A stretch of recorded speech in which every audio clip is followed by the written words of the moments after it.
হালকা শীতে গরম গরম স্যুপ খেতে খুবই মজা লাগবে আর খুবই ভালো লাগবে। তো আমি স্যুপ বানানোর জন্য এখানে কেটে নিয়েছি টমেটো কুচি করে নিয়েছি কেটে, গাজর কুচি করে কেটে নিয়েছি, পেঁয়াজ কুচি করে কেটে নিয়েছি আর কাঁচা লঙ্কা নিয়েছি কেটে।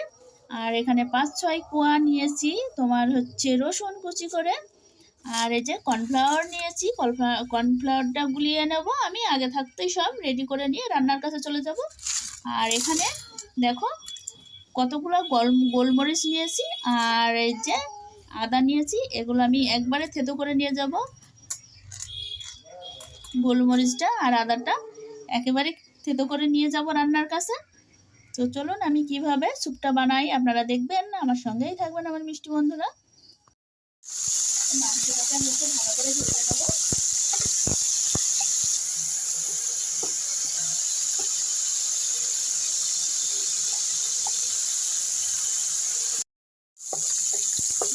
স্যুপ বানানো মাংসটা আমার ভাজা হয়ে গেছে। আমি এবার স্যুপ রান্না করার জন্য আমি কড়াই বসিয়ে দেবো, আমি জল দেবো।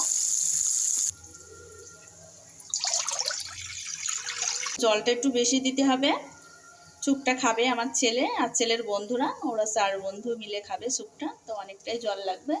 তো আমি জলটা দিয়ে দিয়েছি বসিয়ে। মাংসটা ভেজে নিয়েছিলাম, সেই মাংস ভাজার তেলটা আমি দিয়ে দিচ্ছি।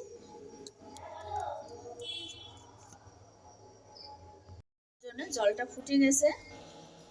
এই যে স্যুপ বানানোর জন্য যে মাংসগুলা ভেজে নিলাম, চিকেনগুলা, মাংস আর চিকেন একই ব্যাপার। তো আমি যে চিকেনগুলাকে ভেজে নিলাম, এই যে আমি শিলে একটু থেতে করে নিয়েছি এইভাবে।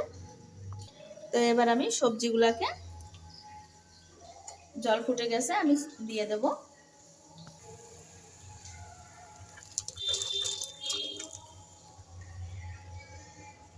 তো ফুটন্ত জলের মধ্যে আমার সবজিগুলো সব রকমের দেওয়া হয়ে গেছে। তো আমি এবার পরিমাণ মতো লবণ দিয়ে দেব।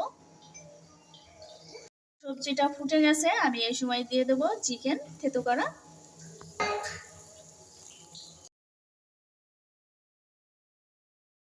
গোলমরিচ আর আদা দিয়ে দিচ্ছি।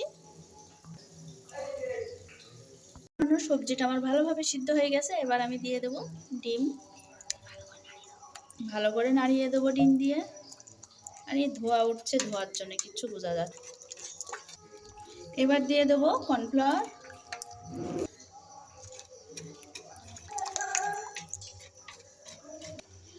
দিয়ে দেবো 2 টেবিল চামচ ভিনিগার।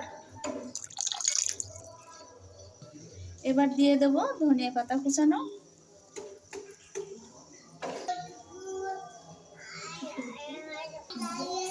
একটু ফুটে উঠলেই আমি নামিয়ে নেব স্যুপটা। স্যুপটা একটু ফুটে উঠলেই আমি নামিয়ে নেব। স্যুপটা এবার হয়ে গেছে, আমি স্যুপটাকে এবার নামিয়ে নেব।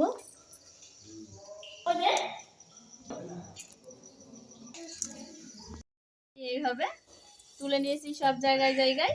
তো এখানে 4 জনা খেতে বসেছে, টেবিলে সবার আটছে না, তো এক একজন এক জায়গায় খেতে বসেছে। আবিরকে দেখা একটু, তোর ছেলে গেম খেলতে।